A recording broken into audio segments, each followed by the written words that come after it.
வாண்டடா வந்து வண்டியில ஏறுறீங்க அப்படின்னு சொல்லி அதிமுக ஐடிவி கடமை அவங்க விமர்சனம் பண்ணிருக்காங்க. எந்த ஒரு விஷயமும் தெரியாம சிஎம் வந்து சவாலை கூட்டும் போது வாண்டடா வந்து அவங்க வந்து எங்களுடைய தலைவரை ஒருவர் வந்து சவாலுக்கு கூப்பிடுகின்ற பொழுது அதற்கு பதில் சொல்லுகின்ற உரிமை திராவிட முன்னேற்ற கழகத்துடைய ஒவ்வொரு தொண்டருக்கும் உண்டு. வாண்டடா வந்துலாம் நாங்கள் வண்டியில் ஏற வேண்டிய அவசியம் கிடையாது. எனக்கு அதுக்கான தனிப்பட்ட உரிமை உண்டு.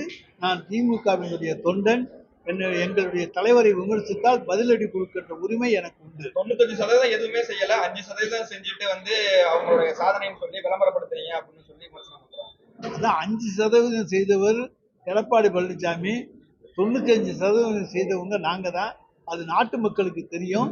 எல்லாமே நாங்க அவங்க வந்து டெண்டர்களை விட்டுட்டு போனா கூட அந்த டெண்டருக்கெல்லாம் பணத்தை செட்டில் பண்ணி கட்டடத்தை கட்டி இன்றைக்கு எல்லாமே அது செயல்படுகின்ற வகையிலே செய்திருக்கின்றவர்கள் நாங்கள். பல கோடி ரூபாய்க்கு டெண்டர் விட்டு கமிஷன் வாங்கி கொண்டு போனவர்கள் அவர்கள். ஆனால் அந்த டெண்டருக்கெல்லாம் வேலைகளை எல்லாம் பார்த்த அரசு எங்களுடைய திராவிட மாடல் அரசு. மறந்து விடாதீங்க. சட்டசபை நிகழ்ச்சிகளை நேரடியா வந்து ஒளிபரப்பு செய்யறதுக்கு தயாராக என்னென்ன சட்டசபை நிகழ்ச்சிகளை நேரடியா பொதுமக்களுக்கு லைவ் பண்ண முடியுமான்னு கேள்வி. அதாவது அவர் காலத்துல எதுவுமே செய்யல. ஆனா நாங்க வந்து கேள்வி நேரத்தை சட்டமன்றத்திலே நேரடியாக ஒளிபரப்புகிறோம். கேள்வி நேரத்தில் யார் என்ன கேள்வி கேட்டாலும் அந்த கேள்வி அங்கே ஒளிபரப்பப்படுகிறது. அதுபோல முக்கியமான நிகழ்வுகள் மட்டும் அங்கே காண்பிக்கப்படுகிறது.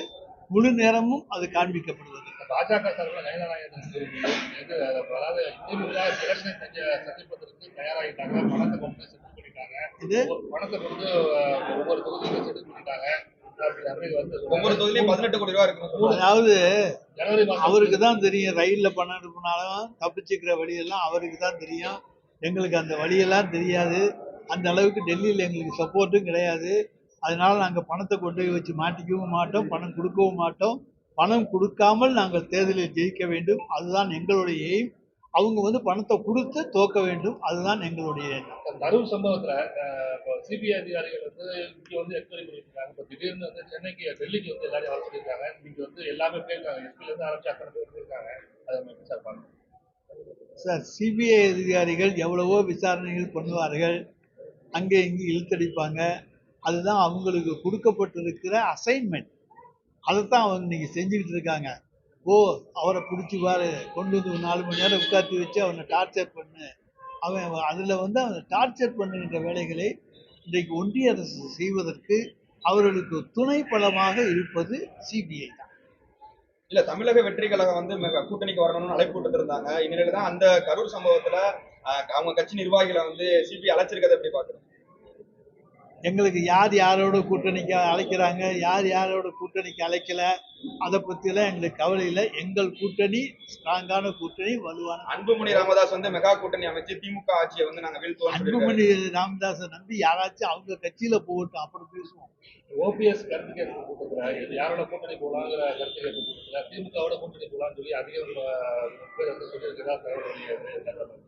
அதாவது இன்றைக்கு வந்து தமிழ்நாட்டு மக்களிடத்திலே திராவிட மாடல் ஆட்சிக்கு மிகுந்த வரவேற்பு இருக்கிறது.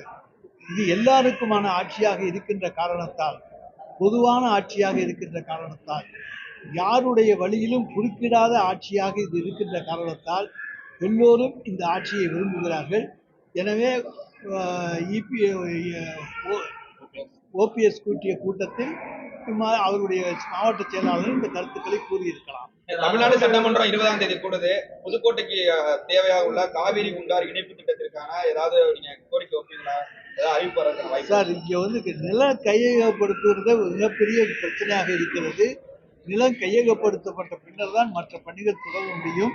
நிலம் கையகப்படுத்துவதற்காக டிஆர்ஓ நியமிக்கப்பட்டிருக்கிறார், அதற்கென தனியாக நியமிக்கப்பட்டிருக்கிறார். எனவே நிலம் கையகப்படுத்தப்படும் பணிகளை முதலில் செய்வோம், அதற்கு பிறகுதான் மற்ற பணிகள் தொடரும். ஏன்னா அதுதான் பேசிக். அதை நாங்கள் செஞ்சுட்டு தான் மற்ற வேலைகளை செய்வோம். அரசு ஊழியர் உள்ளிட்ட பல்வேறு தொடர்ந்து போராட்டத்தில் இருக்காங்க, கோரிக்கை சார், அதை எங்களுடைய தலைவர் பார்த்துக் கொள்வார். அனைவரையும் அரவணைத்து செல்வதுதான் அவருடைய பழக்கம். நிச்சயமாக அரசு ஊழியர்கள் அனைவரையும் அரவணைத்து செல்கின்ற தலைவராகத்தான் எங்களுடைய தலைவர் இருப்பார்.